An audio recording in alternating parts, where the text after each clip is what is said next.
네, 안녕하십니까. 신지식인 정인태입니다. 전 국립한국복지대학교 특임교수를 역임했습니다. 네, 여론조사 결과가 나왔는데요. 63.8%가 이재명 기소되면 당대표 사퇴해야 한다. 이렇게 의견이 조사가 됐습니다. 조선일보가 전하고 있는데요. 엠브레인 퍼블릭에서 여론조사를 실시했습니다. 네, 그래서 이재명 더불어민주당 대표가 기소돼 재판에 넘겨주면 당 대표직을 내려놓아야 한다라는 응답이 63.8%다. 네, 이러한 여론조사 결과가 나왔다라는 것입니다.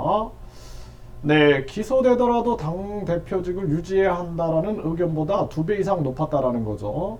네, 그래서 검찰 기소 시 이재명 대표 거취에 대한 견해, 네, 사퇴가 63.8%, 유지가 27.9%, 네, 이렇게 나오고 있는 상황이고요. 민주당 지지층에서는 사퇴는 33.4%, 유지는 60.7%가 나왔다라는 것입니다.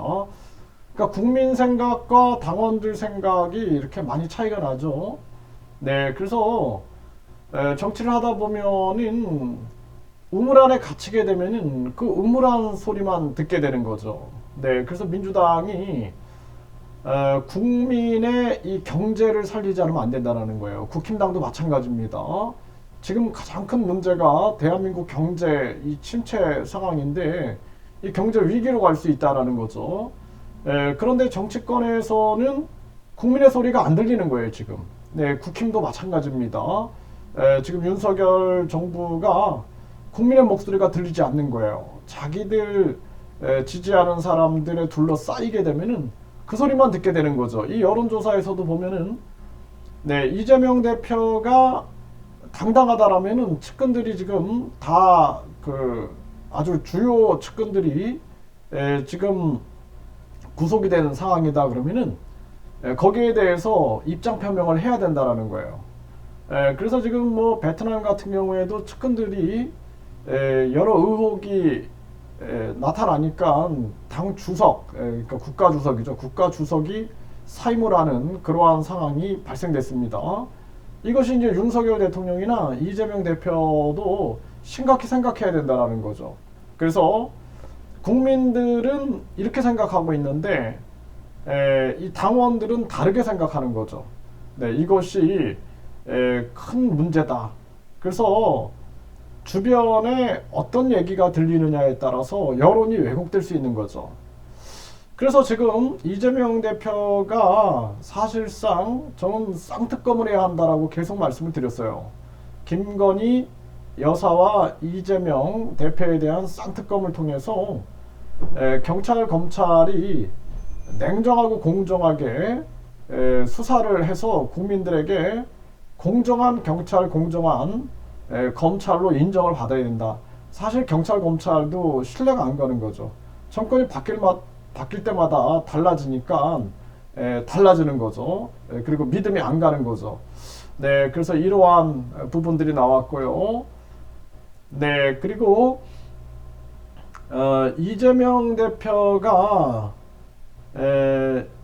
지금 당무를 잘하고 있느냐, 당대표로서 당무를 잘하고 있느냐라는 질문에 대해서도 35.5%, 네, 당 지지율이 웃돌았지만 잘못한다는 유권자가 51.8%, 절반이 넘었다라는 것입니다. 네, 그리고 이재명 대표에 대한 수사, 이것이 야당 탄압이다라고 얘기한 사람은 결국에는 33.8%밖에 안 됐어요. 네, 그런데 개인 비리, 네, 이 대표의 검찰 수사가 개인 비리라는 응답은 53%. 네, 근데 야당 탄압용 정치 수사라는 응답은 33.8%였다라는 것입니다. 그래서 이 개인 비리라고 국민들은 많이 생각을 하고 있는 거죠. 그래서 우리가 이러한 부분들을 충분히 인식을 해야 한다. 이 앞으로 이러한 여론조사 결과를 통해서 민주당 내에 다양한 갈등이 생길 수밖에 없다. 이렇게 보여지고요. 네, 여기 YTN에서도 네, 이재명 기소실 당대표 사퇴 63.8%, 민주 지지층은 33.4%다. 이렇게 얘기를 하고 있어요. 네, 같은 여론조사 결과입니다. YTN에서 의뢰했고, 조사기관은 엠브레인 퍼블릭에서 여론조사를 실시한 것입니다. 네, 이 지금 국힘이나 민주당이나 국민의 민생을 챙기는 데 총력을 기울여야 된다. 이렇게 말씀을 드립니다.